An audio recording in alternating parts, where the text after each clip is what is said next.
Hi, I'm Steve Hoffert, And I'm Fred Emmett. and we're the We're food pharmacists. Today's topic is going to be dealing with probiotics. Fred brought up a conversation the other day that happened with the patient regarding an antibiotic use and probiotics. And Fred, tell me a little bit about that. Well, I try to, every time we dispense a antibiotic, I try to stress the importance of why patients should be on a probiotic during therapy and then change to a different one after therapy of the antibiotics for 3 or 4, even 6 weeks afterwards. While they're on antibiotics, what do you recommend? Well, lots of times, probably the first question I get, Fred, is probiotic. Half patients are like, what is a probiotic?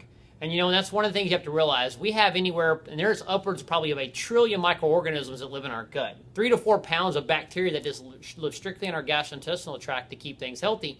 Well, unfortunately, they're very, very important not only for our immune system, but also for food digestion and also for many other aspects throughout the body. So when you start mentioning to somebody, well, you need to take a probiotic because you're on an antibiotic, that's the first question is, well, why do I need to take something like that?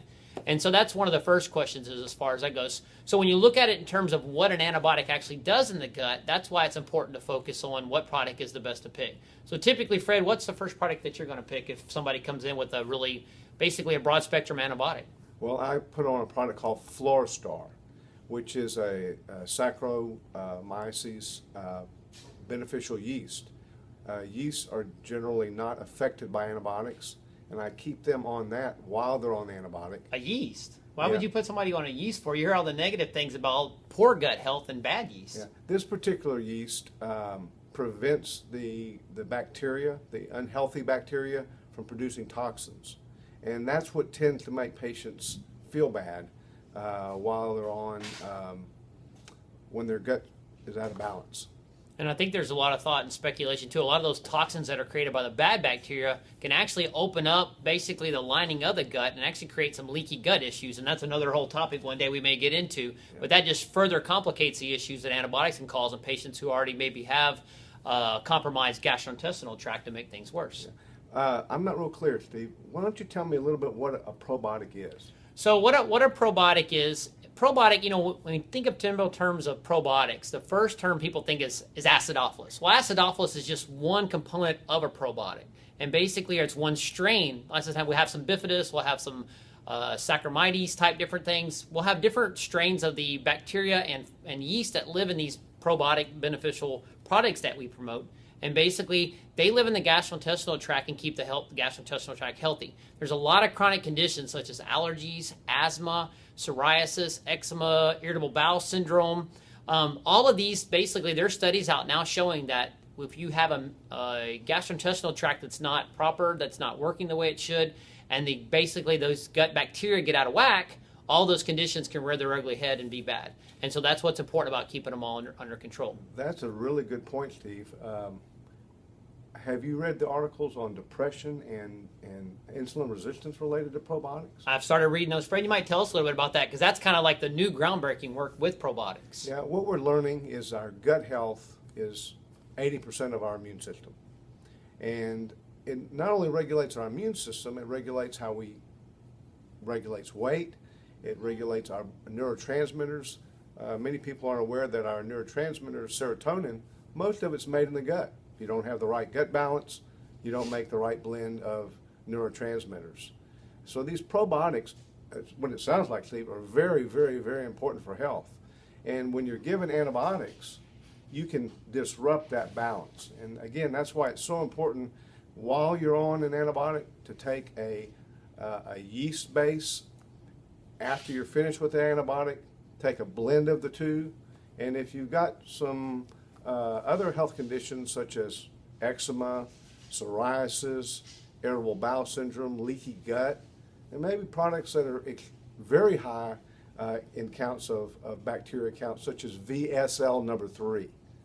And they all play a very important role in our health.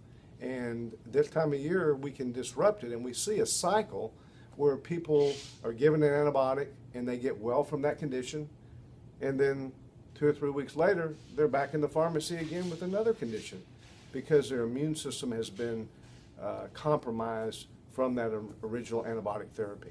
And I was reading something just the other day. If a person's been on a broad spectrum antibiotic, it can take up to 6 months. 6 months for those gut bacteria to get back to health. Well, in that 6-month period, you're right, your immune system's compromised, you're increased risk of allergies, creating all other types of conditions. So just kind of as a review, something like a Fluorostor product, which is a beneficial yeast, the Saccharomyces boulardii, is really good to take while you're on the antibiotic because we have a major disruption of the gastrointestinal tract with the antibiotic.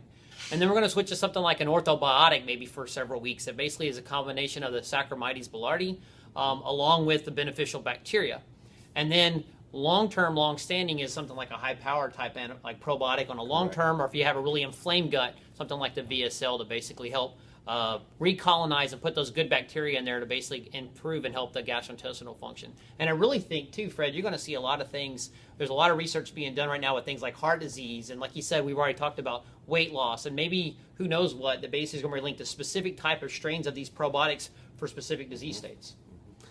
Some of our listeners might not be familiar with some of these names. Could you spell Fluorostor for me? Yeah, Fluorostor. It's Florastor.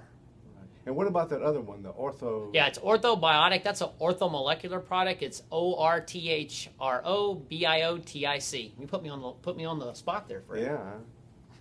We know we have a spelling contest this morning.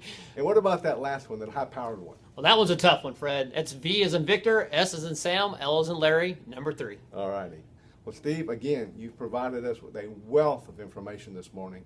And this topic, if y'all like the topic and would like us to talk more about leaky gut and other conditions related to gut imbalances, but we wanted to remind y'all during and be timely with our discussions that particularly anytime you're given an antibiotic, we both encourage you to take a product like Fluorostor while you're on it, do a recovery for 6 or 10 weeks of something like orthobiotic, and long-term take a probiotic every day for generalized health. And that's very, very good. And like you said, if you have any health topics in the future you'd like us to discuss, we'd be more than glad to do it. Like you said, we mentioned our email address. Mine's steveh@magnoliapharmacy.com. And I'm Fred E. at magnoliapharmacy.com. We thank you very, very much, and we hope you have a great day. Thank you. Thank you.